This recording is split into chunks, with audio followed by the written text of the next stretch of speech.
Fear is the enemy.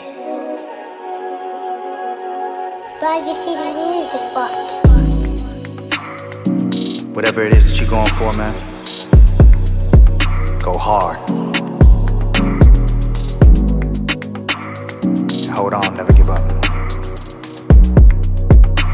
You gotta have that mentality, man. I put in the work, I spent a lot of time on the waiting list. Never complained, I ain't never said shit. Shoot my shot, no fear if I miss. Imagine you chasing a dream that you love, only to find out it wasn't enough. You fall on your face, but you get right back up. And you fall back again, but you get right back up, yeah. That's the way that it's always been.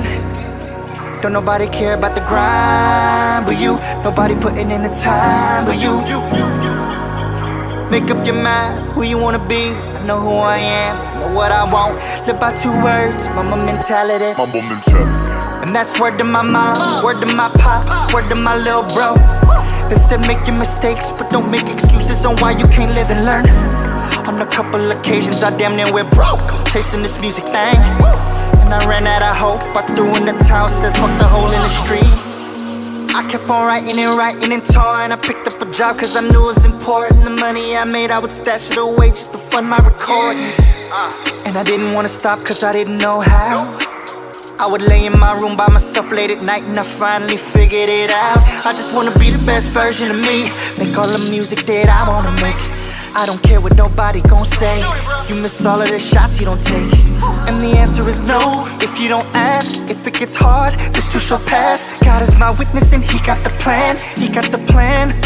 I put in the work, I spent a lot of time on the waiting list. Never complained, I ain't never said shit. Shoot my shot, no fear if I miss. Imagine you chasing a dream that you love, only to find out it wasn't enough. You fall on your face, but you get right back up. And you fall back again, but you get right back up, yeah. That's the way that it's always been. Don't nobody care about the grind but you. Nobody putting in the time but you. Make up your mind, who you wanna be. I know who I am, I know what I want. Live by 2 words, mama mentality. Yeah. Remember, man, you only in competition with yourself. Enjoy the journey. Enjoy the process. Pleasure and pain. R.I.P. the greatest. 0824.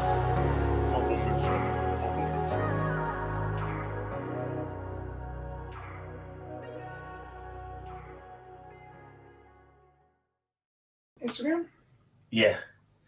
What's up? What's going down, everybody? Hopefully you guys can hear me okay. Let me make sure that my volume is up before we get moving. The music works. Oh, let's see. Okay, so you can hear me too. What's going on, y'all? It is Circle Talk, and I'm here with my special guest for the day. We at the house on the crib. This is Allison is in the building. What's up? How you feeling? I'm good. Excited? Yes. Yeah? Yeah. A little nervous? Excited. A little nervous? No. No? Okay, good. See, I already knew this was going to go down like this. She ain't nervous. She went. But before we get into my guest for today, let me go ahead and give a thanks to the sponsors that continue to keep me going. First off, shout out to iShopta.com. Marvin Patterson, thank you so much for always being my right hand, showing me all the highs and lows of this business, and continue to support me in everything I do. If you guys are looking for someone to get you guys done as far as your photography goes, headshots, family portraits, obviously all the pictures there in my house taken by Marvin Patterson, hit him up, he get you done and get you done right. Just let him know I sent you. Next, Icon ENT, thank you so much for Willie Jr. Thomas for continuing to be a part of what I do. If you guys are looking for someone to get you to any event going on in the town in style, and get you there safely, and you can turn up and do whatever you need to do. My guy Willie Jr. Thomas is in charge of the Party Bus Extravaganza. He's doing it real big. Hit him up. Let him know I sent you. Icon ENT, Willie Jr. Thomas, thank you so much. Next, we're going to go ahead to Chaya Movement, Chaya Fashion. Zakia, thank you so much for continuing to be an amazing asset to our community. If you guys don't know a little bit about Zakia and what she does, she takes anybody's clothes that they don't need anymore, and she turns them around and turns them into beautiful clothes to give to those that really could use them in our community. So if you guys want to know more about what she has going on, hit up the chayafashion.com and find out exactly where she's at and what she's doing around the community. Last but not least, I want to give a huge shout out to Intention Juice and Smoothies Bar for continuing to be a part of what we are doing. If you guys have not went and seen Marquita Evans over at Intentions, make sure you guys go check her out. She's doing an amazing job. She just opened up two businesses, one of them in Seattle, and I can't remember where the other one is at, but I know it's somewhere in the town. She has one in 56 and South Tacoma Way. If you guys want to go and check her out, please do. She's doing amazing work, and she's getting you done right with all the health smoothies and all these other, trying to do the healthy thing. So if you want to do the healthy thing, hit her up. She'll she'll get you done. All right. So that's it. Thank you all so much for continuing to be a part of this. I'm hot. Are you hot? No. Good. That's all. Just checking it. It's not just me.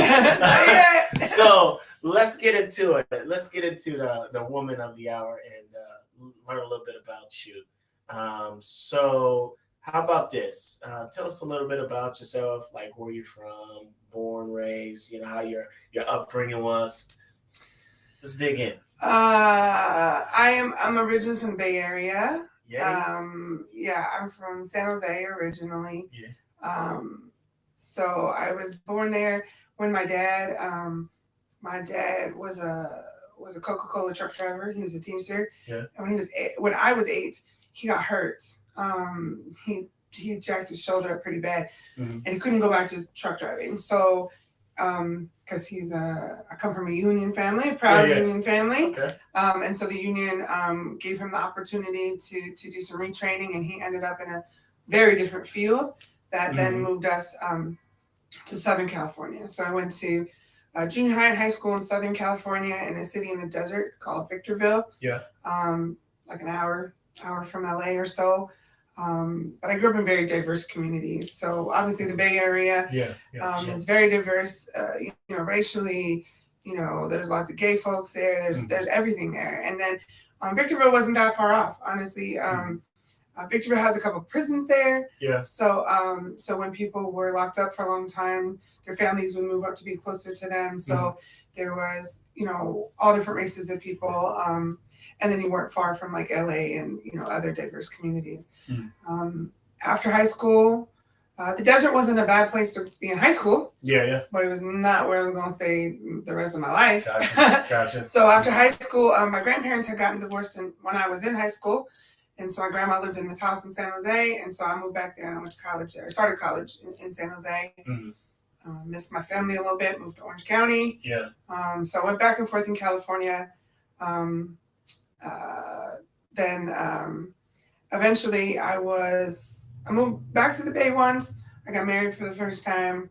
We bought a house in Southern California, and then we decided to split up in 2013. Okay. And then that's how I ended up in Seattle. I actually had a friend. I was a high school teacher, and I have a master's in education and an undergrad in human services management. Right. But I had a friend who was a social worker at what was Children's Administration for the state. Yeah. Now it's DCYF, right? Yeah. And so she was like, come move up here, get a free, a change in your life and kind of start fresh if you want to. And so I did. So I got a job here. And I moved here September 2013. So I've been here almost 10 years now.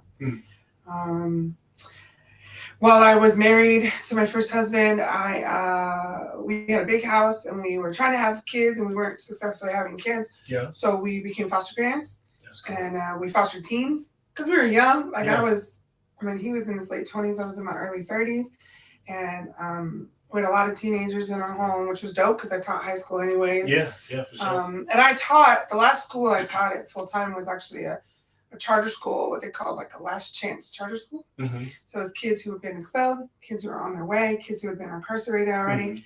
and those were my babies. Yeah. So, and a lot of it's because I grew up in those diverse communities. I grew up with a lot of Black folks specifically, and a lot of my friends had gone on to be adults that made poor decisions. Some were dead, some were in prison, and I couldn't save my friends, but I could help these kids make better decisions. Yeah, for sure. So that high school was really important to me. I love those kids. Some of those kids still are in my life. They call me mom still. Yeah. Even though they got kids now, it's really weird. But one of the kids that we got as a foster kid, we got a call one day and they said, hey, we have this young lady. We need to place her somewhere. She's very sweet. She seems to have a great demeanor. We think she has some sort of a reading disorder. Yeah. And I was like, I'm an English teacher. Like, sure, bring her through. Yeah. So she came over, and within 10 minutes, I was like, this is not a reading disorder. And I could tell she had more disabilities than they were aware of. Yeah. And now I know, because I've worked in I've worked in the social services side. Yeah. Sometimes when kids come into foster care, you have no idea what's going on with them, right? So they just didn't know what was going on with her. I realized pretty quickly she was pretty developmentally delayed. She was 16 at the time, almost 17. And initially I said, this girl's very sweet. Her name's Sam, her name's Samantha. I said, this girl's very sweet, but I am too busy to give this girl what she needs. Right. So she can stay in our home as long as she needs to, but she needs a permanent placement. And I don't think that that's us. 6, 7, 8 months go by and they're like, well, we're going to look for, permanent placement now. Yeah. And I'm like, well, she's my kid now. So she was now, getting close to 18. Yeah. And she was part of our family. Yeah. And so when she turned 18, she could stay in foster care just like in Washington, California. They could stay until they're 21. Right. And I told her, like, if you want me to be your mom, I'll be your mom forever. That's cool. And she chose me. That's really cool. Samantha and I have been together since 2011. And when I moved up here, she exited foster care in California. She was 19. She came up here, and we've been living ever since. Yeah, that's awesome. Yeah, that's really awesome. Yeah, I'm really blessed to have a diverse background. I have identity issues for sure because of it. Just because growing up, I'm the oldest of on both sides of my parents' families. Right, I'm the oldest grandkid. My parents were both fairly abused, I think, when they were, just old school parenting. Yeah. They didn't really want to beat us. So my dad, he could be very verbally abusive at times. Yeah. But they raised me to be independent and speak my mind. I'm also, is it frozen? Is that just what it is? No. Oh. It might be, but I think it's still going. Oh, okay. Yeah, we just keep going. Sorry. No, you're fine. You're fine. I have ADHD. So I was tall. I'm 5'9" now. Right. I'm 5'9" because I have a bad back issue. I was 5'10", and I was 5'10" in 8th grade. Wow. So I was always bigger than everyone. I was a big girl from the time I was, 4th grade. I was loud. I was opinionated. So white people didn't really like me very much. Right. White people, they like their women quiet and, following the rules. Yeah. And I'm not much of that. Right. So in Black folks, and I never fit in the box. Yeah. So figuratively and literally. And so Black people took me in, you know what I'm saying? And so it's kind of weird now. I say I have identity issues now because now people who don't understand me, they say some pretty negative things about that. They'll say I appropriated Black culture. Yeah. That frustrates me because there's a difference between appropriation, which is when you're intentionally taking on another culture, right, and assimilation, which is when you're raised in that culture, right? Yep. And outside of my parents being white, everyone else who raised me was Black. Everyone who else was raised me was Latino or person of color. Yeah. So I don't appropriate. Like, this is just genuinely who I am. Yeah. And so now I'm very misunderstood as an adult because sometimes people think I should act more white, whatever that means. Wow. And I'm like, that ain't who I am. Right. You know what I'm saying? Right. So I just have to be okay with being who I am. Be okay with who you see it. Yeah. And especially during like the most recent like social justice movement we've seen with George Floyd and things like that. Yeah. Like, we're making progress in really calling out white people for being racist, or, you know, even, you know, being microaggressive, whether they understand it or not. Right. And I'm quick to teach a lesson. I'm quick to be like, this is how that comes across as racist, or this is inappropriate to say, and this is why. But then people call me out on that, and it's very weird because it's not that I don't do a lot of self-reflection about my own behavior and things that I say and do. Yeah. But I can't change the way I was raised. You know, here in Washington, y'all had Rachel Dolezal, and what? Rachel Dolezal. Who's that? That was the white chick over in Pullman who pretended to be black, like she turned herself black. You never look her up. Yeah, so she ran the NAACP over there. Oh wow, But I mean, if you look at history, like, if you Google right her, here, you guys. if you look at her, you Google her. Yeah. She looks like a black woman, but then you look at the pictures of her as a child, she's clearly a white woman. Oh wow. And she very much misrepresented herself. Mm-hmm. And so sometimes people will make jabs like that, and that it kills me because I was never like that. Like, I've always respected other cultures. I've always known that I was white. I never claimed to be anything else. But now at my age and with the life experience I have, I don't really give a fuck what people think. Like, this is just who I am. Yeah. And I do a lot of educating on the difference between assimilation and appropriation. And I usually use the example of assimilation is like, if you had a kid that was born in China to his Chinese parents, and let's say his job moved him to Australia when he was 2. Okay. You're not going to tell that 16-year-old kid that he can't have an Australian accent. Right. That he can't have absorbed the culture of Australian folks. Absolutely. He's gonna say g'day. Like, that's just the way it is. You know what I'm saying? Yeah. And so that's assimilation. Like, when you're just raised in a different community, and white people, you know, race is a big issue that I talk about a lot, and I'm involved in a lot of different ways. And white people, we don't have a lot of culture unless you're very Irish or very German or very. We don't have a lot of culture, so we do absorb other cultures. Yeah. When we're thrust into those communities, but in the last few years, it's been weird because people try to make me feel bad about it, and I had to get over that. Like, that's a them problem, not a me problem. Yeah, that's interesting. It's been a weird way to grow up, that's for sure. So do you think the reason why white people are so quick to frown down on people that are in touch with their culture because they can't figure out what theirs is? Yeah. I mean, I think in some, but it's not really white people have a problem with me anymore. White people had a problem with me growing up. Right. White but people, I'm just saying in general, you know, you see it all the time. Well, yeah, I think white people are very jealous of other cultures because other cultures are so in tune with their history, right? Like, there are certain things that happen and that are common in most Black homes, or certain things that you will see in most Latino homes. Yes. And I'm not generalizing here. Like, every home is going to be different, right? Yeah, for sure. But white people don't always have those things, or if they do, they're not always very cool. They're not very interesting, you know? So I think sometimes white people don't understand. I shouldn't say don't understand. I think white people sometimes, white people love being the most important thing in the room, right? That's a good way to put it. So if somebody's cooler than you, or somebody, you know, if there's a group of white people here and a group of Black people here and a group of people that don't know either group, they may be more attracted to the Black people because of their culture, what their music, their food, their whatever, and then white people will get all fragile about that shit.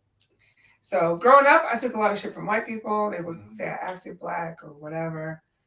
And now it's kind of reversed. I get a lot of shit from black people. It's say, you know, you want to be, and I'm like, no, this is who the fuck I am, and I'm not sorry for it.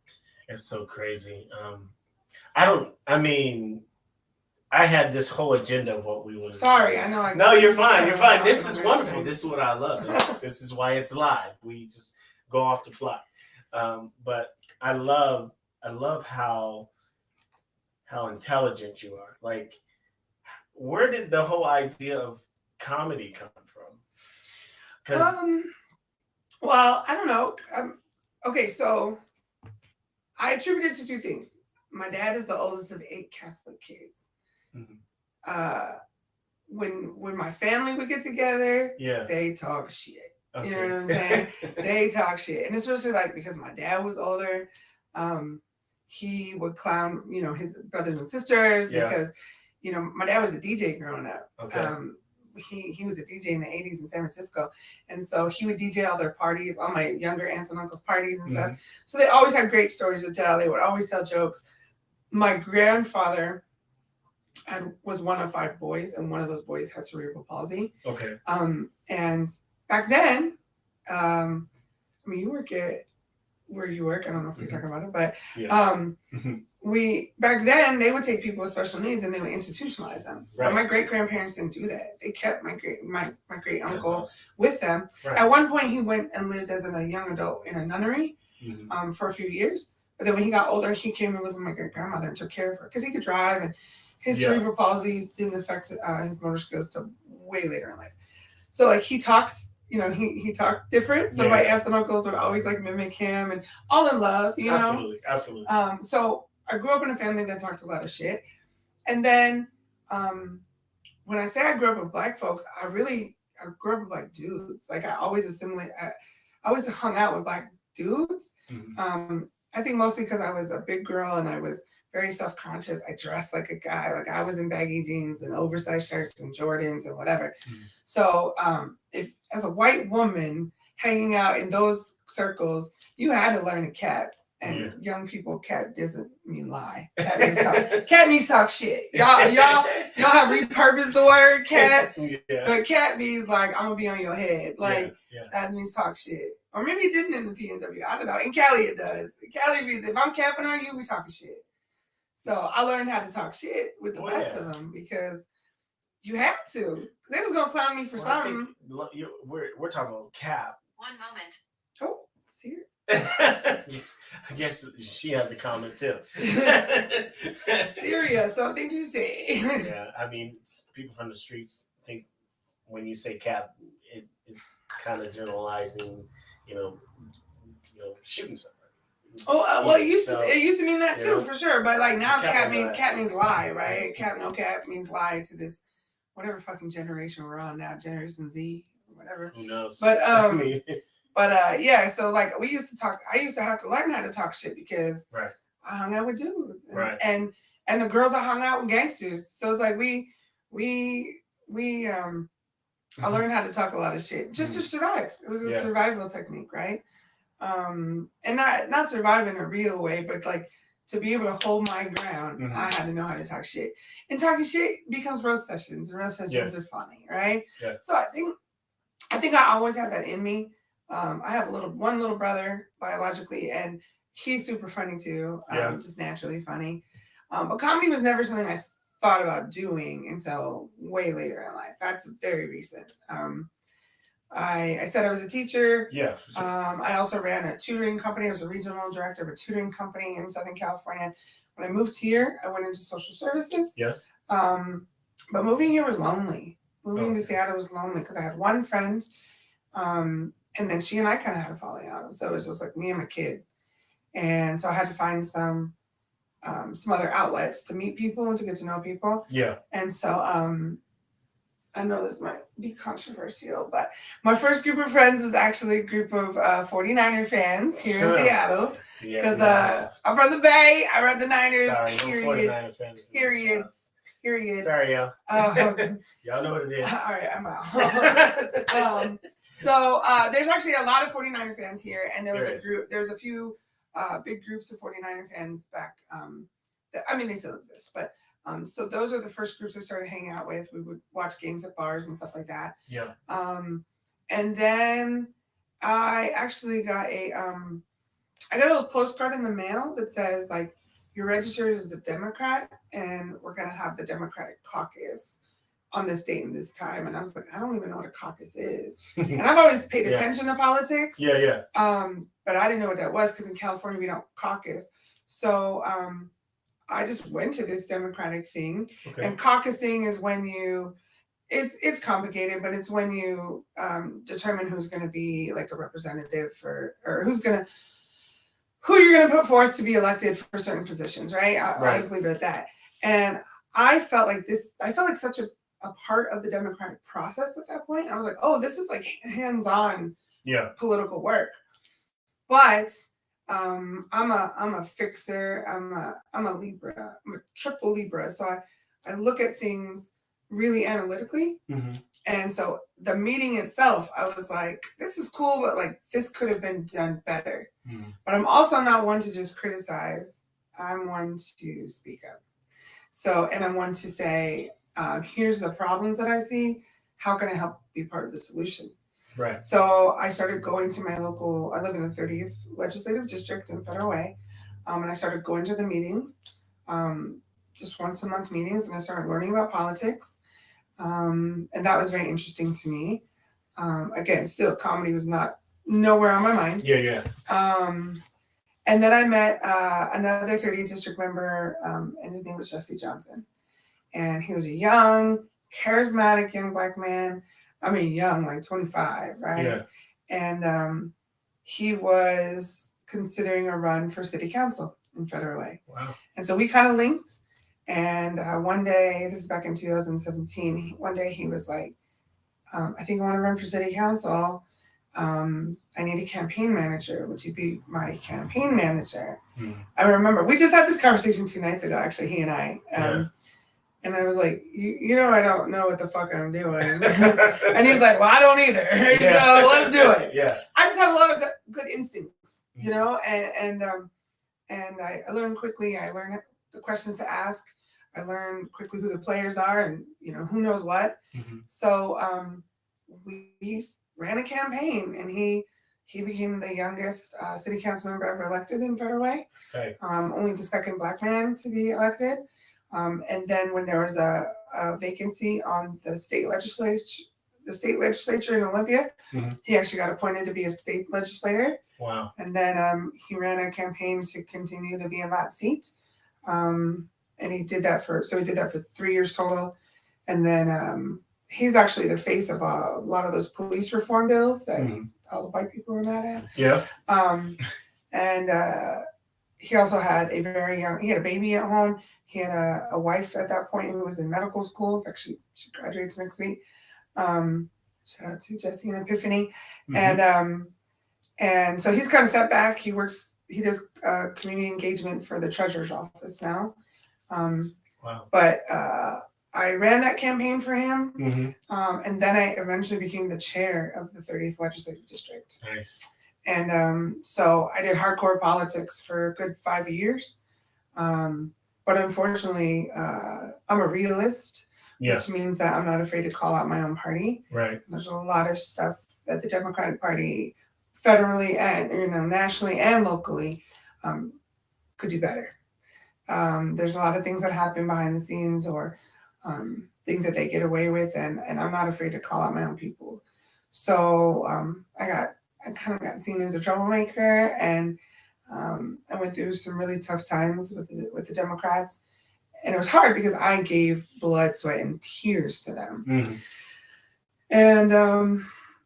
And then I went through some trauma, which we'll talk about, I guess in a second. Mm-hmm. At the same time, so all of this was happening, and then in 2021, I guess, I just was feeling unappreciated by the Democratic groups that I was working with. Yeah. And so I took a step back. And I started going to Nate Jackson's.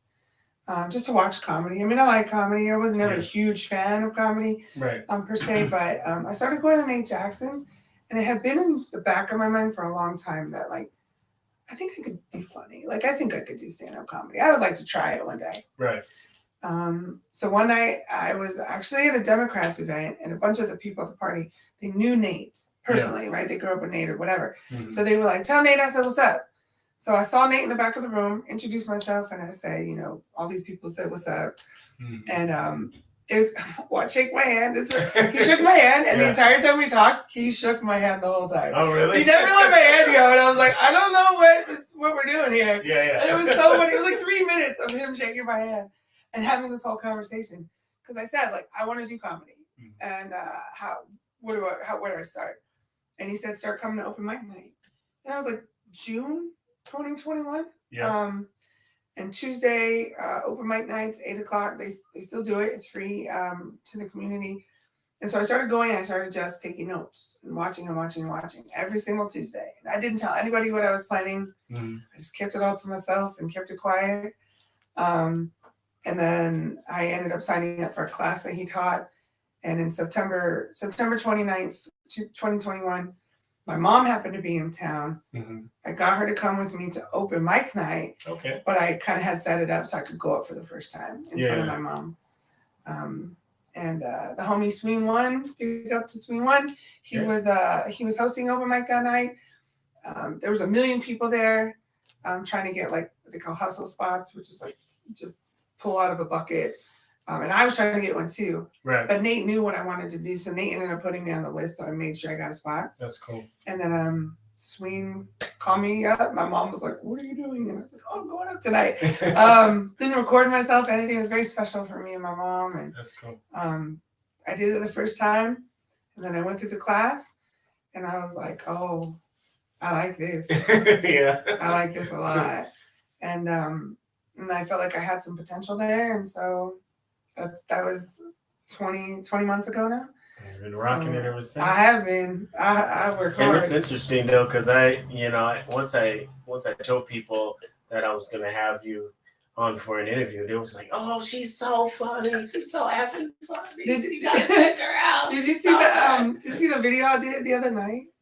It was like a little Instagram reel. I was just watching the video of you this morning at the from the movie. I don't have a lot of. You went to the movie. To what movie? The Fast movie. Oh, from last night? Oh! How was that? Oh! Did you watch the whole thing? That was a mess. Okay. I just know you didn't seem like you were. Shout out to my daughter Samantha. R.I.P. Paul Walker. Okay, so like we're filming this on the 20th of May 2023. Yeah. Last night, Fast and Furious 10 came out, right? Yeah. And my daughter is obsessed with Fast and Furious movies. She loves them. When Paul Walker died, she cried. She RIPs him every year. It's a big thing for her, right? Yeah. So I'm gone a lot, right? I work full time now. I guess we'll talk about that. I work full time. I'm a social worker, but not for children's administration anymore. And I do comedy so much. I don't spend enough time with my kid for sure. I'm not a neglectful mom, but yeah. I definitely, I need to carve out time to spend with her. So I bought tickets to go see Fast 10. And she told me it was going to be the last one. Because like the tagline is like the beginning of the end. They've been saying that for a long while. Right. So she played me. She didn't play me. She played me. And it was, I'm not going to ruin anything, but I'll just let you know by the end of Fast 10, it is clearly not close to the end of these movies. No. And so I did a whole Instagram live when we were leaving, and I was like, I'm in a Facebook live, and I was just like, Samantha needs a new mom because I'm not taking her to these movies anymore. Yep. Samantha can go to the movies by herself, but it was just me messing with her more or less because I was just like, I can't see these anymore. Yeah. Come on, Fast and the Furious. So what was your thoughts on it if you're going to, On the movie? Yeah, how was the movie? I mean, I was doing social media most of the time. Sorry, Sam. I just go for the popcorn. I mean, it was cool. It was just a classic Fast and Furious, right? Yeah. Like honestly, Jason Momoa is big in this one, and Jason Momoa's character is so damn funny and evil at the same time. And everybody's in this movie. it was just a very typical Fast and Furious movie. So Okay. it was fine. Okay. But so you wouldn't recommend it to us? No, I would. I mean, if you like Fast and Furious, go Mm-hmm. see it. Obviously, it's just the next in the trilogy. I mean, the trilogy. But I don't know what happens when you get to 782 movies. Yeah. Like, I don't know. But like, they're gonna keep making that money, and they're gonna keep making those movies, right? Yeah. So, yeah. So that was just me harassing my kid, playing, messing with her, and telling everyone she was up for adoption again. Because I'm not taking her to those damn movies no more. Yeah. But I will, of course. Of course you will. Of course you will. So I know that. Oh, wait. But I was asking you if you saw the Instagram reel that I did, because so when I'm not doing comedy, I'm watching comedy. All right, that's another thing that Nate Jackson taught me. Shout out to Nate Jackson. Shout out to Nate. Who is he is tough on me. He's really hard on me, but I know it's a lot of tough love, right? Yeah. But one of the things that he said is like, anytime you can watch it, you should be watching it, right? And so when you're new and you're just doing open mics on the weekends, you're home, doing nothing. Yeah. So I spend a lot of time, especially at Nate's, watching, sitting in the back, watching other comedians do their thing. Mm-hmm. So I had an opportunity to go to Tacoma Comedy Club the other night, and Alonzo Bowden was there. And he's an OG in the game, been doing this 40 years, whatever. And my friend Chris, who knows him, another comedian, we're like, hey, let's go watch. So shout out to Tacoma Comedy Club, Josh Firestein, for letting me, get in, comping me those tickets. So we went in, we ate dinner, we watched. It was so good. So good. Go ahead, finish. I think I might have seen a little bit of it. Okay, so it was just a really short reel. Yeah. Because what happened, the reason I did an Instagram reel is because afterwards, we stuck it. My girl, Rachel FJ, who's a local comedian, shout out to her. Mm-hmm. She was featuring. And so we stood behind and like took pictures with them and hung out and talked to them for a while. So we were the last people to leave the club. And then me and the homie Chris Zapata, we're standing on the street corner near TCC, downtown Tacoma, which is very quiet at night, especially on weeknights, right? Right. And it was Thursday night. And so we're just standing there talking about everything, life, comedy, whatever.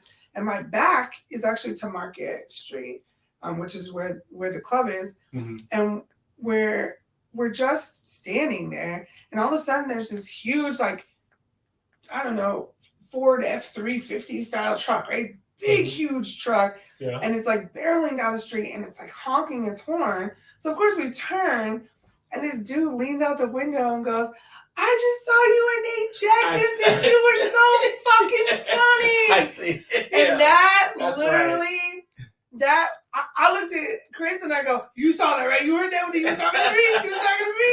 And he was like, yeah, that was dope. And I've had other experiences like that. Like I was in Seattle at a Dick's one night.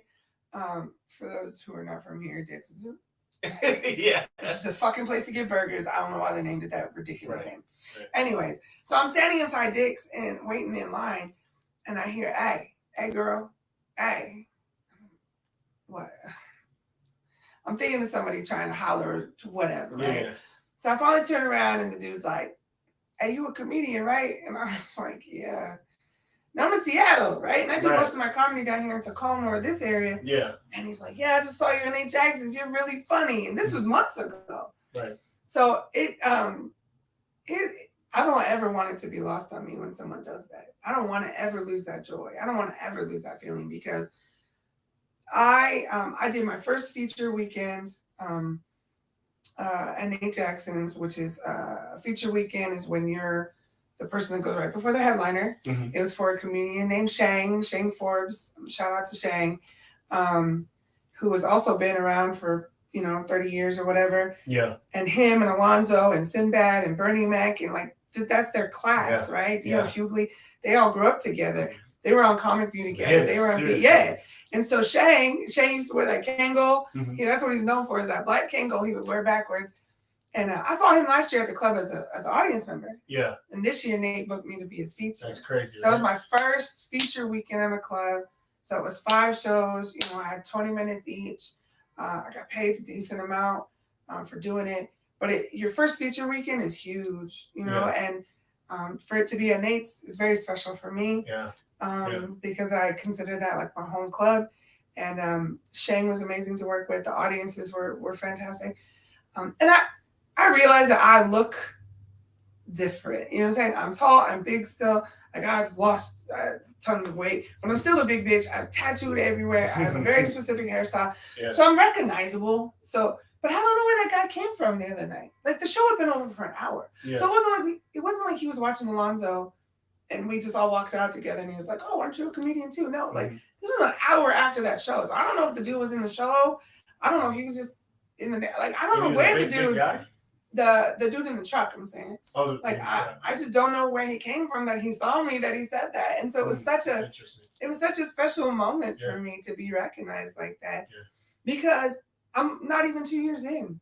And really features, you don't usually start feature till you're 2, 3, 4, 5 years in sometimes.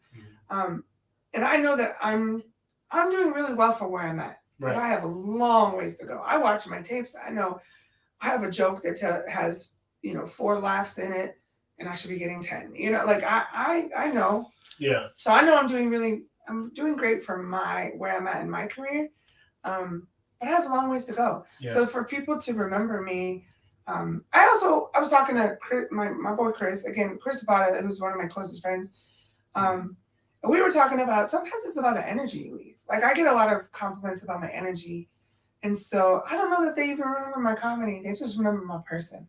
They just remember my personality.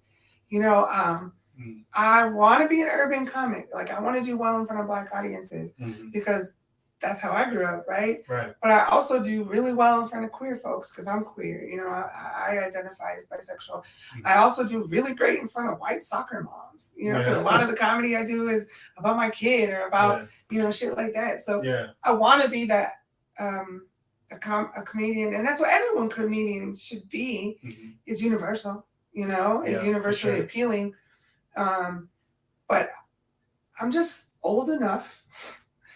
And I pay attention enough to know that sometimes in front of an audience at Nate's, you're going to be different than an audience that laughs up in Seattle or a bar show in Puyallup. Like you have to learn how to temper yourself. Absolutely. You have to learn how to adjust in the moment. Yeah. And I think I'm doing good at that. Like I do more crowd work at Nate's because especially because Nate himself is the crowd work king. You know, Nate himself is headlining his own club next weekend and has added on 2 shows because the first 5 sold out at his own club. That's crazy. You can go see Nate for free on a Tuesday at open mic. You know what I'm saying? But like he sold out because he is blowing up on TikTok. Yeah. So he's in Atlanta doing 8 shows right now. Like he's doing amazing. Nate's amazing, right? So so it's crowd work is something that you see more in urban rooms. So I do more of that when I'm there, and I know at other rooms how to act, really how to act. So let me get into something that I wanted to ask you real quick about. You just finished this 6 cities. Oh, that was fun. 6 shows in 6 cities. How did that go? Well, I'm still a new comic, so I do a lot of open mics, right? I guess I'll step back and tell you about the Open Mic Collective. Okay. When I started in September 21, I was 3 days. My birthday's October 2nd. I was 3 days shy of being 43, right? And I realized if I really want to do this and I really want to get good at it, I need to be on stage. But I work full time for the state as a social worker with people with disabilities. I have a daughter. I have other responsibilities. I'm on the Federal Way Diversity Commission. Like, I can't go to Seattle and do 3 minutes at midnight on Tuesdays every single week. Like, I just don't have the capacity, right? The physical capacity. That's just code word for a bitch needs some sleep. So I started taking skills I have in other areas of my life. My mom was a wedding planner. My mom's a teacher too, a retired teacher. But my mom was an event planner and a wedding planner, and my second husband, he was a caterer, so we did a lot of event planning for him. So I took those concepts and I said, how do I make more opportunities down here? Because down here in South King County, there was nothing, and in Tacoma you have Nate Jackson's, you have TCC, and you have to get on their lists. You might only get 1 or 2 opportunities a month to get on stage. Right. That wasn't going to cut it. I don't have time to wait around, and going to Seattle all the time wasn't appealing. So I started a group called the Open Mic Collective, and I basically used a lot of connections I had through when I was doing politics. I reached out in the community. I said, I'm looking for some space to do open mics. Yeah. I need a bar, a restaurant, a library, whatever that's going to financially invest in us, because I want it to be an open mic, but I also always want to have a paid feature. Because if you're going to come out and sit through an open mic on a Tuesday night as the audience member, open mics can be wild, right? There's all different levels of comedians that come out. Yeah. And I want you to have at least one good solid 20 minutes in there with somebody that knows what they're doing. So so I started looking for spaces. I also started getting a group of comedians together to work together, because there's a lot of people that will run a room by themselves. But if you run a room every Tuesday in Tukwila, you're stuck in a room every Tuesday in Tukwila. You're doing that. And then you can't take jobs other places. You can't get on other mics in other areas. So I started the Open Mic Collective, which has usually 8 or 9 people, other comedians, different levels. Wow, we call ourselves the producers. We run it kind of like a business. We have a calendar where we sign up for the days we want to host. We have 4 locations that we do mics and shows. We put on 12 to 14 mics and shows a month. Mondays in Olympia, Tuesdays right up the street here at Spud's Pizza. We just started. Okay, yeah. Twice a month on Thursdays in Des Moines. And then we have a paid show twice a month in Auburn.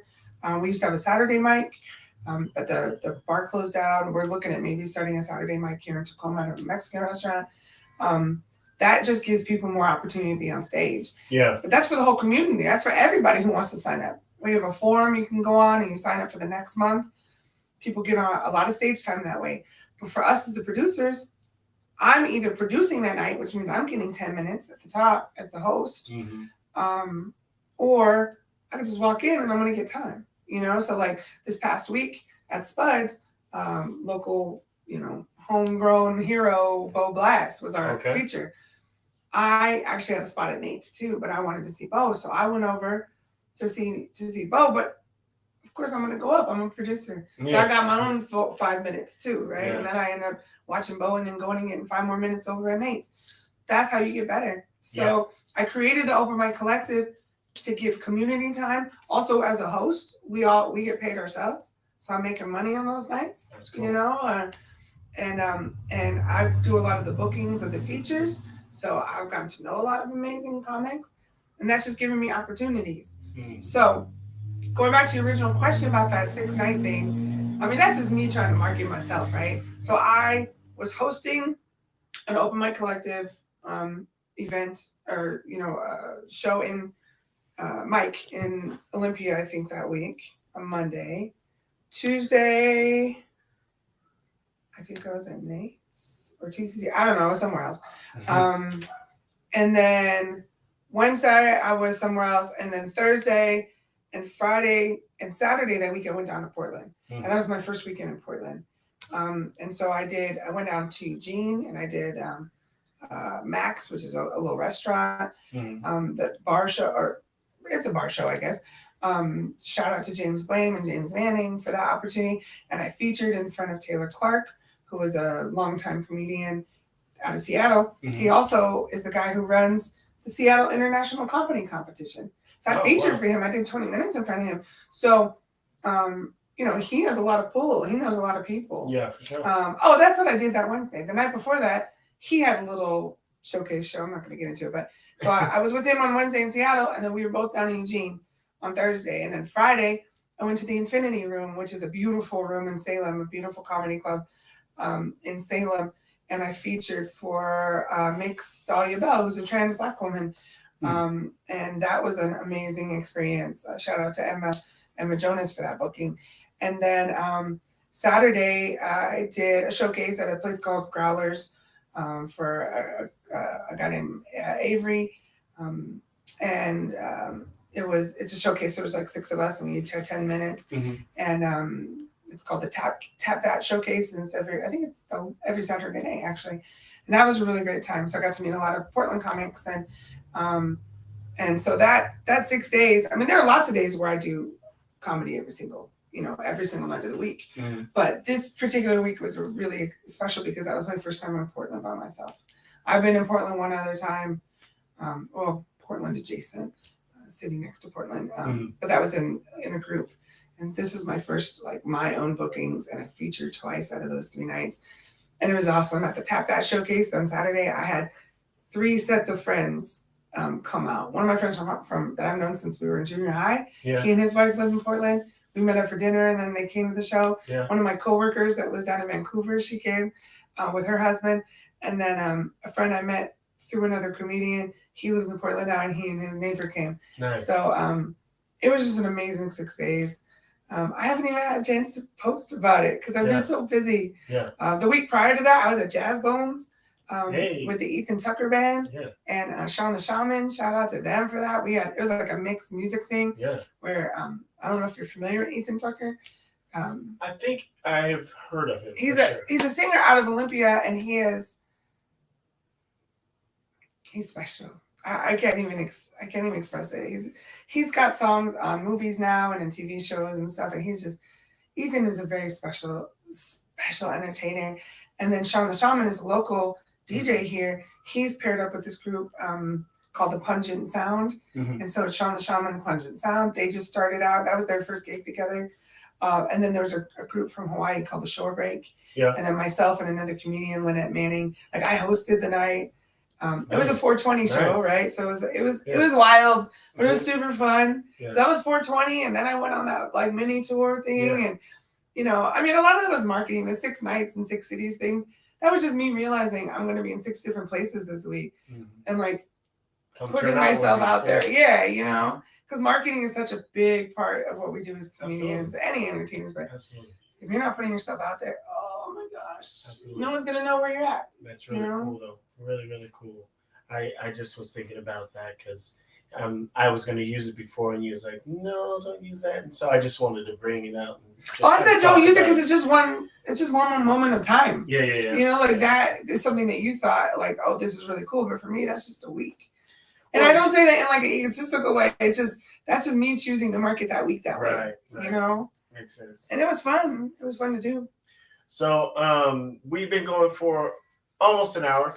There was a couple it's things. Been long already? It flies by, and that's why I enjoy doing these, because I don't have to talk a whole lot. I just kind of give the platform and hope that we can learn a little bit about. Did you want me? I mean, I know we talked earlier about my trauma too. Did you want me to? I mean, yes, of course. I think that's really important because you never know who is listening that may need to hear it. So, like, full disclosure, I also I just started a podcast myself with another comedian. His name's Robert Pinner. So we just finished taping our second episode, which is actually all about this trauma. Can I mention it? Yeah, go for it. It's not out yet, but it's called Old Heads, Young Minds, because we're both like mid-40s. He's older than me. That, right? He's older than me. How old are you? Mid-40s. How old? Mid-40s, 45. I'm 44, so. Yeah. Robert's closer to 50. But we're both very young-minded for how old we are, right? And so we started Old Heads, Young Minds. We're gonna be releasing the first episode probably in June, and our second episode is literally just about our trauma. So you can find us and hopefully you'll promote that. When I put it on there. But yeah, I have some pretty significant trauma. Unfortunately, most women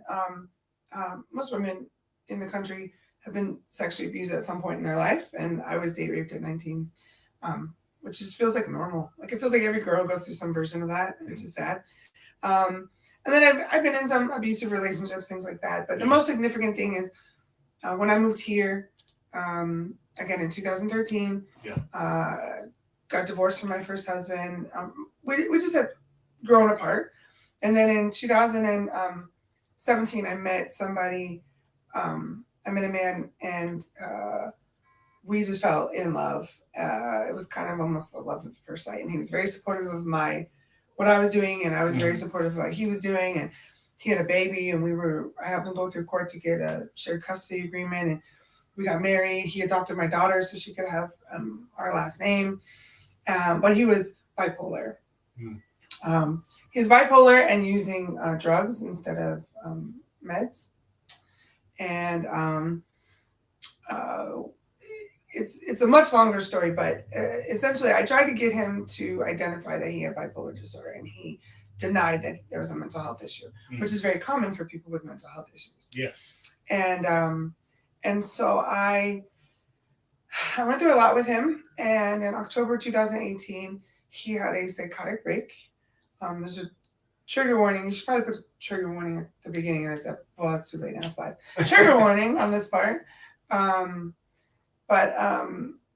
in October 2018, he had a psychotic break, and he was coming down from using methamphetamine, and he stabbed me.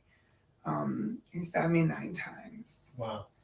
And he's in prison for 12 years. He could have gotten much longer time. I advocated for him to get the low end because I don't, because he's sick. He's not a terrible person. Mm-hmm. So it doesn't mean he doesn't need to be accountable for what he did. Yeah. But he's a black man in prison, and they're not getting services in there. I know how it works, right? So I would like to see him get out and be productive with his life and, figure his shit out. Yeah. Obviously, we are divorced, and I will probably never see that man again. Right. But I spent 35 days in Harborview, and when he got arrested, he originally was charged with homicide because they didn't think I was going to live. Wow. And so, so I think one of the other reasons I got into comedy was I needed to find something that brought me joy. I've always done things for other people, running campaigns or taking care of my daughter, and my daughter's a unique situation. She's an adult, but I'm always going to have to take care of her on some level. Right. Which I don't mind. I love my kid, except for those fucking Fast and Furious movies. But but in reality, like, I've never done anything that was completely self-serving. And even so, I started the Open Mic Collective, which serves my comedy community. Yeah. But there's a self-serving factor there because I'm making money off of it when I'm hosting, or I'm getting a lot of stage time. It's helping me grow. Yeah. I'm meeting people, so it's still very self-serving in some ways. But I have some pretty unique trauma. I've had other relationships that were physically abusive or emotionally abusive, but what I experience is not normal, and I know that. Even for women who have been battered and bruised by their partners, or men who've been battered and bruised by their partners, being stabbed that many times and living, it's pretty rare. Yeah. So so I think that my whole world shifted. I mean, what choice did I have, right? But to deal with the new normal for me. And so my whole world shifted at that time. And I've tried to do things. It's hard. I have complex PTSD, which is, read about it. You might have it too. It affects personal relationships. It affects a lot of, more than even regular PTSD does. I still go to therapy twice a month, and I try and do things that are healthy for me, but that trauma, I think in some ways made me realize how short life is. Yeah, for sure. That I needed to do things that served me well. And comedy is one of those things for sure. You can ask whatever you want. I'm very open. I'm also like a registered domestic violence advocate now, because of course I'm going to take my pain and I'm going to try and help others. But yeah, for sure. When you look back to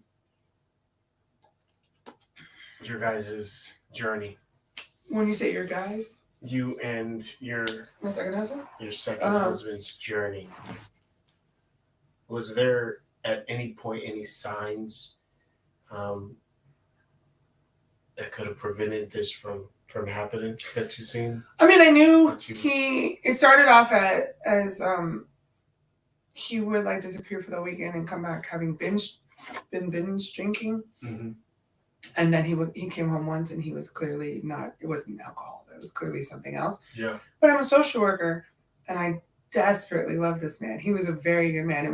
In fact, it was kind of funny watching people negotiate how to ask me, how he's doing, right? Because what he did to me was so horrific, and nobody really knew what was going on behind the scenes. But people really loved him too, so people were kind of worried about where he was at. Yeah. Not more than they were worried about me, but right. That's how much he was. He was very charismatic, and he was very kind, and he was a chef, and so he cooked for a lot of those people, and so most of the time things were good. So the wife and me, paired with the mental health and the social worker and the just intuitive person that I am, said we can get through this.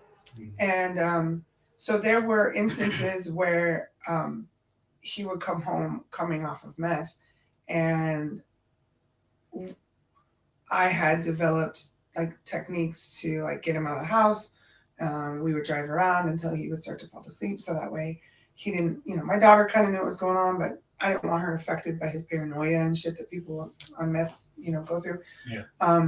He was in AA because he said, oh, it's an alcohol issue. And I'm like, well, that you don't occasionally do meth when you're an alcoholic. That's not how that works. That's how I knew it was bipolar disorder. And so, and he was completely in denial. He did not admit that he had a mental health issue until he read, to me at least, until he read his victim's, I don't know what the statement's called, when he got sentenced. When he said, when he was at RJC in Kent, he had a true evaluation. He was diagnosed bipolar with psychotic features. And so he was in denial of that, but he never made me feel unsafe. So I guess if there were signs anyone who's doing meth could do something erratic, sure. But he never made us feel unsafe. He would say crazy shit. Yeah. He would say I was sleeping with this mystery person that was under our bed. I'm like, our bed's 2 inches off the floor. Yeah. I like skinny dudes, but that's a little extreme, friend. Right. So he would just, normal delusions and paranoia of someone who uses meth. But when he wasn't, it wasn't constant. Most of the time he was fine. We co-parented his son. And shout out to my baby mama, because his son and his mom and her sister and her nieces are all still in our life. We're all still a family. Yes. Cool. And cool. My stepson's gonna be 7 in a week. He was 2 when I got stabbed, and he's gonna be 7 in a couple weeks, and we're just planning a birthday party for him. So I had no way to know that was going to happen. No. He never threatened me before. He never made me feel unsafe before. Wow. And so, again, you can hear the full extended version of this when we put out our podcast, and it goes into greater detail. But no, I guess some people would have said, oh, well, as soon as I knew he was doing drugs, I would have left. But do you do that when you love someone? I don't know. I mean, I just thought there was things that we were doing. He was in the drug and alcohol class. The problem was he was trying to fix an alcohol problem, but it was never an alcohol problem. It was a mental health issue. Yeah. And to me, I always use the analogy that's like fixing the door over and over again, which is the door's actually okay. It's the window that's broken. You gotta fix the window. Yeah. And if it's cold outside, you can make sure that door is locked and tight and well insulated. Right. But the window's still broken. Right. It's gonna stay cold until you fix that. And so it was very sad that things ended up that way. He was prescribed Zoloft at one point by the VA because he was a vet, and he refused to take it because he didn't want it to control his mind. Which is funny because pretty sure meth controlled his mind. But he, and then when he went to prison, when he was in jail, he called me a few times, and at one point he was like, "Guess what? I'm on Zoloft." And I'm like, If you would have taken that Zoloft before, maybe we wouldn't be in this situation. You know, so it was a lot. It was a lot. But, you know, I would just say, you know, people who are in that situation, you know, be mindful of your surroundings. Don't stop loving someone because you're sick. But be aware. Be aware. Yeah, absolutely. Because you never know what's going to set someone off. And that's part of my CPTSD because now, like if I'm out in the community and there's like people that are clearly using, because you know nowadays we have such a bad drug and alcohol problem and a homelessness issue that is all tied in.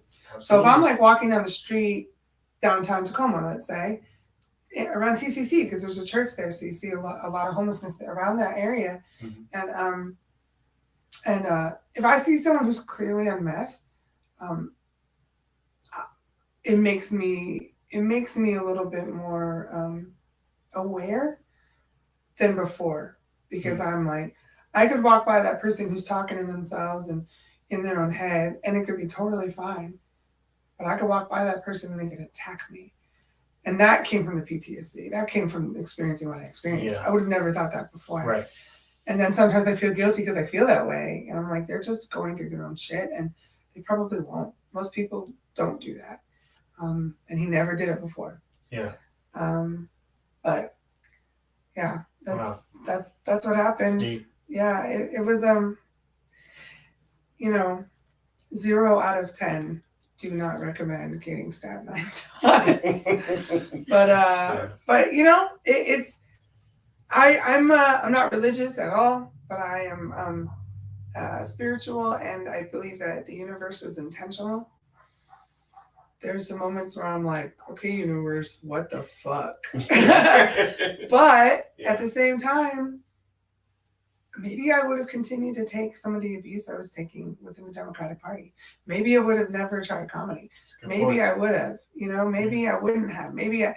There's so many. Storyline would have been different. Yeah, it would have been, you know, and I often think, I actually just watched a movie, I won't say what it is because a lot of people are watching it, just came out on Netflix, where the main character gets stabbed early in the movie, and she's pregnant. And and I had gotten pregnant in March of 2018, and we had a miscarriage in May.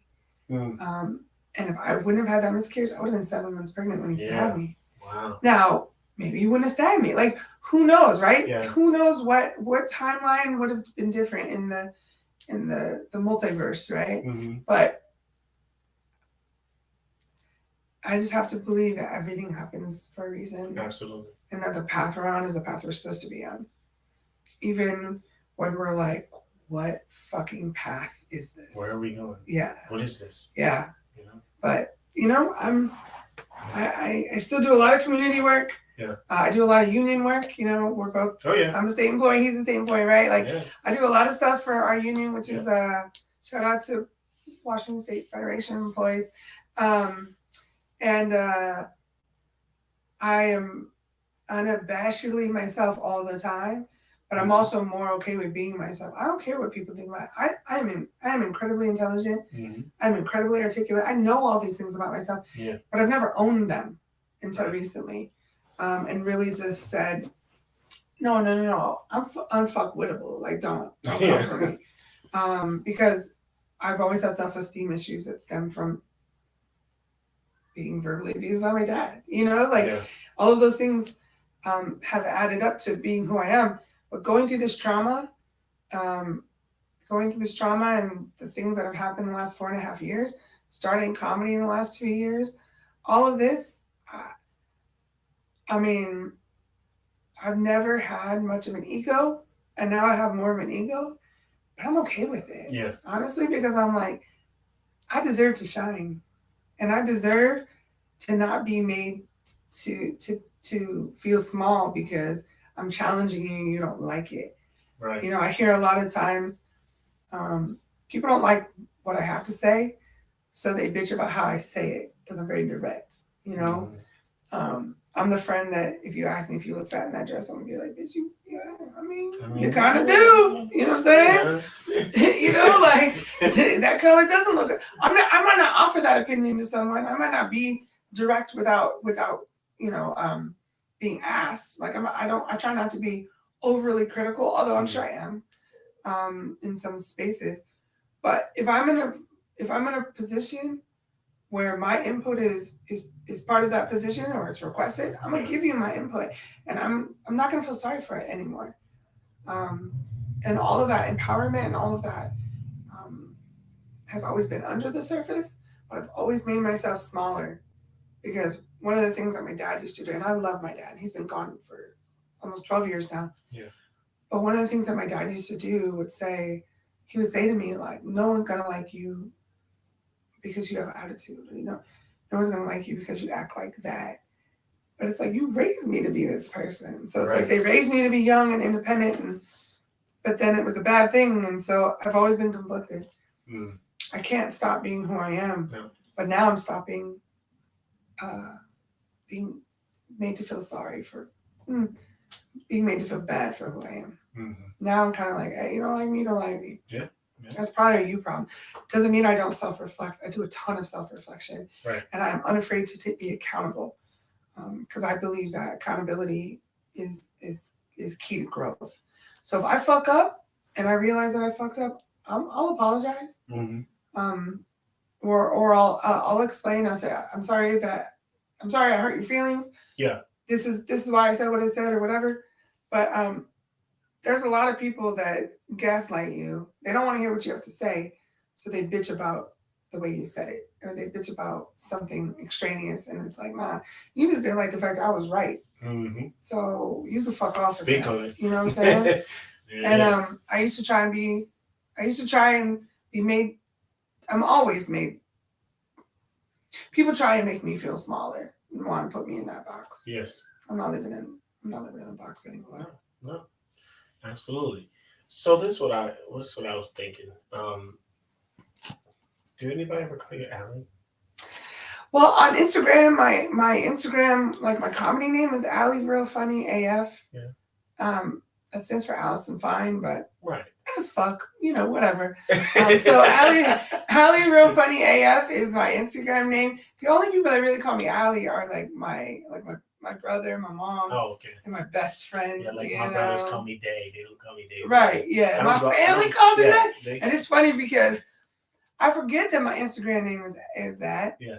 And so when people call me that, I'll be like, it's Allison. But I'll forget that that's what it is. It's just kind of like growing up as a fat girl. Like I said, I used to weigh almost 500 pounds. Yeah. People would stare at me because I'm so big. Right. And now I'm a lot less. Like, I'm still a big bitch. That's okay. I'm pretty. I'm extremely pretty though. And I do know that about myself. But I'm saying people will stare at me now, and I'll be like, what the fuck are you looking at? Well, I realize it's my fucking tattoos. Or like I have like rap lyrics, so people will like try and read my arm, and I'll be like, why the fuck are they looking at me? But I realize that's trauma from before. Yeah. Now they're admiring me. Yeah. You know what I'm saying? It's funny. It's funny how we get in those old habits. So no, people don't really call me Allie unless like you're my inner circle. Okay. Why? Why'd you ask? Well, I don't know. I like Allie. Yeah. You seem like it. I feel like Allies are like cheerleading white girls. Nice. Yeah, I ain't nice like that. So. Nice. You're not nice like that. She said, I'm not nice like that. No. You call me by my name. Most people call me Ashley. Most people don't even call me that. Like, you always have that one name that someone else calls you by when they fuck up and forget your name. It's always Ashley. I'm like, really? You talk like Ashley? I don't know. So, I think we should do this again. And the reason why I say that, because there's a lot of things that you've touched on that I really want to dig in. Oh, shit. I mean, we don't have to do it like right now. We can plan it for a later date. Obviously, the podcast is coming up, so we'll be able to check out the podcast and get I'm excited some about information about the trauma. I think that is it's something that I'm familiar with because as a kid, my mom kind of went through kind of a similar situation. My dad tried to kill my mom. And I watched it. And, wow. And, there's a lot that goes into it. Most of the people that have watch my podcast know because I talk about it pretty much every week. It's me, kind of dealing with it. Yeah. Kind of going through it. But I would love to, jump in and touch on that a little deeper. So I want to learn more about just mental health. We didn't really touch on that, and I really wanted to talk about mental health as well because that's something that I'm going to be moving into in a couple weeks. It's my mental health check for the month, and so I think we should do this again. Yeah, and I mean our podcast actually, it's kind of a joke within the comedy community that every comedian has a podcast, right? Mm-hmm. And so I was hesitant about who and when and where. There's a couple people that I wanted to do podcasts with. Yeah. One of which was Robert. So we were the first two to connect about it. Mm-hmm. But a big part of it was it's not about comedy for us. Mm. In fact, Robert and I knew each other years ago before comedy was even on our radars. Yeah. But mental health is a big thing. And absolutely. I mean, hopefully you'll listen to that episode absolutely. When it comes out and you'll understand. He and I everyone has trauma. Yes. I mean, anybody who was alive during the pandemic at this point has trauma. 2-year-olds have trauma, right? Because they spent, I guess 4-year-olds now, they spent the first 2 years of their life locked up, essentially, right? Right. So it's like we all have trauma. Going through what I went through is extensive and it's unique. And he has some situations that are similar, not similar in type, but similar in that uniqueness. And so for us, it is combining our love for sports and our love for comedy. And we're going to have, guests on there, things like that. But it's a big piece. And our first segment is actually called You Good? And that's like every day. That's our check-in segment, and it's awesome. And it's about checking in on our mental health because we those are things that we're all around the same age. We didn't talk about that shit growing up. No, you know what I'm saying? We didn't talk about that shit growing up. And so I was diagnosed with depression at like 9, but like I was in therapy at 9, but we didn't talk about it. Like my mom, I doubt my mom was telling anybody about it. And growing up with Black folks. Yeah, there's a huge movement right now for Black people to get into therapy and to understand that it's okay and it doesn't make you weak. And specifically Black men. Like one of my favorite marketing strategies in the last couple of years are those sweatshirts that say, "You good, bro?" Yeah. You know what I'm saying? Like it's such a simple sentiment. But the reality is there's so many segments of our society. I really think with the only exception is mine, white women, you know what I'm saying? Men in general, people of color, like they're taught don't cry, they're taught don't talk about your feelings, they're taught, and this is not just about Black folks, it's across, it's everyone but white people, and it still affects white men, It's really white women who went to therapy. That's what people thought, and it's like everyone should be getting therapy. Everyone should be able to talk about their feelings. We are healthier when we have support in our life. Yes. And even if you're not seeing a therapist, even if you just have that group of people that you can holler at, you know what I'm saying? I'm sure. Yeah. Yeah, exactly. So we just didn't talk about it, and we never did. And so for us, our podcast is multifaceted, but there's a heavy emphasis on having fun. And a heavy emphasis on being open to having those conversations about where you're at mentally. And I appreciate the opportunity to be on here and talk to your audience and open those doors. I'm excited to watch you guys, your first episode. I mean, I'm excited to see it go down because I think it'll be amazing. Obviously, if he's anywhere remotely as colorful as you are. He's more chill. He's from Texas. He's from Texas. But it's funny. We're similar in like I'm white, but I grew up with Black folks. He's white, but he grew up with Latinos. And he looks Latino. Oh, really? Yeah, he looks like Latino. And he didn't really know his dad. So for a while, he wasn't even sure what he was.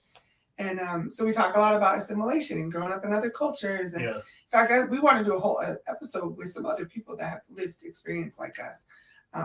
Where, how we got there and how people treat us and how we feel about it and all that. So he's much more chill, much more laid back than I am. but he's got some unique experiences in his life, and he has a child that's non-binary, and their partner's trans, and how he's dealt with all of that, and it's we just have some unique lives. Stuff. I think it's going to be a really fun time. Plus, we have good segments. I'm pretty organized, so we have segments of things. We do a segment called Dope or Trash, where we bring like surprise topics, and we're like, sunny days, are they dope or trash? Some people hate being sunny days. Some people, especially up here, they live for them. So we talk about, we have fun, and we're going to have guests and have fun. But I don't want it to just be two comedians sitting around, verbally jerking each other off. I want it to be about something. Absolutely. Which seems like something that you focus on too. Absolutely. So I can appreciate that. I do want to say thank you so much for sharing, your story with us. I mean, there's levels, lots of levels, and to be able to hear just that little tidbit of what you went through and where you're at now, it shows that everything happens for a reason. And you sitting here talking to the audience could have easily just changed someone's thought process in their life and where they're going. And so I appreciate you.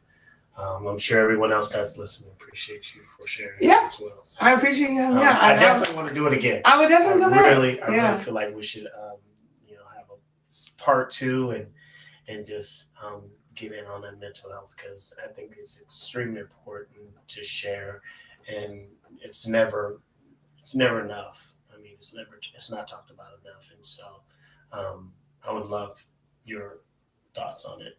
Yeah, I think talking about the stigmas around mental health and why it's important is important. I appreciate being on here today, but also like big shout out to Marvin for my shotcha. Yeah, shout out to Marvin. I met Marvin through comedy actually, and some of the people he works with, and he has done. It's funny when you were like naming all the things, the kinds of photography he does. Yeah. Because he's done my headshots. In fact, the one that you used on the promo and the. That's my favorite too. That was my favorite one too. That's a Marvin shot, and then my best friend's talking about mental health. My best friend, my daughter's best friend, and her family moved to Virginia last month, and that's really hard. The special needs community is small, so that was her best friend. Leaving was hard.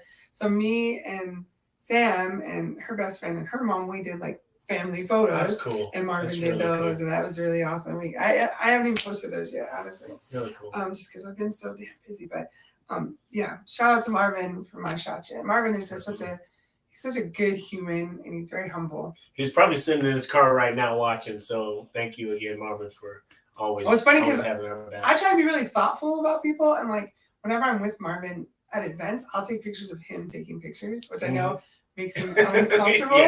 But one of the best pictures, like we were at the South Style Music Festival last year. Okay, yeah. And which is gonna be fucking huge. Did you see they just Juvenile? Juvenile? I was like, I'm in that bitch. Sure I'm in that. We backing that ass up. We definitely backing that ass up. Too. But Twister was there last year, right? Yeah.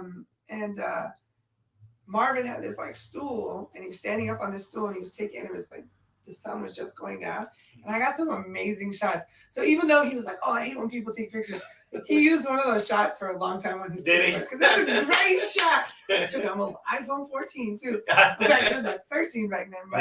But he hates having pictures taken of him, but he needs to be appreciated. Marvin's a great dude. Marvin 20-something years, and he has never liked pictures. Even back in the day, Marvin had this little old camera, and I used to do shows because I used to do music and stuff. He used to come to all my shows and take pictures of me.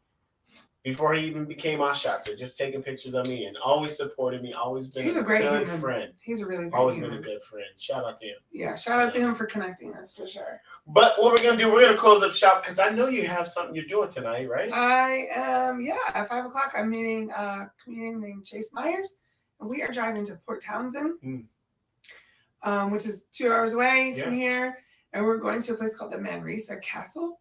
and they have a monthly comedy show. Nice. And I'm hosting tonight. Hey. And that's, again, going back to our conversation about when you get out there, if you're a people person and you're really not working, and because I book a lot for even the feature spots for the open mics, you just meet a lot of people. And so there's the two producers, Simon Kaufman and Dees Casillas. I know Simon fairly well, and I had told him, bro, I want to do the castle when you think I'm ready. Like, because it's a real castle. Apparently it's haunted. Hey. We're not spending the night, though, so I'll have to do my Ghostbuster shit. But so we're going out there to do a show, and apparently they sell out every month. So it should be a great show. Nice. There's a headliner named Josh Higuera, I think, and he's coming from LA, and I'm super excited about that. That's going to be a really great show. And then next week I have a show in Bellingham for Nikki Kirkpatrick it's called Afterglow at Stemma Brewery. And then Saturday, if you're local and you want to see me Saturday, you can look in my I think it's in my bio right now. There's free tickets, but they do ask you to reserve tickets because it's at Hot Vine Brewery in Capitol Hill. Okay. They sell out. They, it's capacity every month as well. For Burunji is a producer. I'm gonna be on there with Jess Everett, Jay Markowitz, Greg Beechler, and me. Hey. I'm the lady. Not a lot of women in comedy, y'all. It's going down.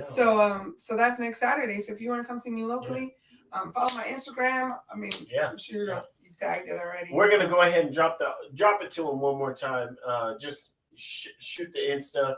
All the info where they can, find out more. You can find me on Instagram and Facebook at Allie ALLI Real Funny AF.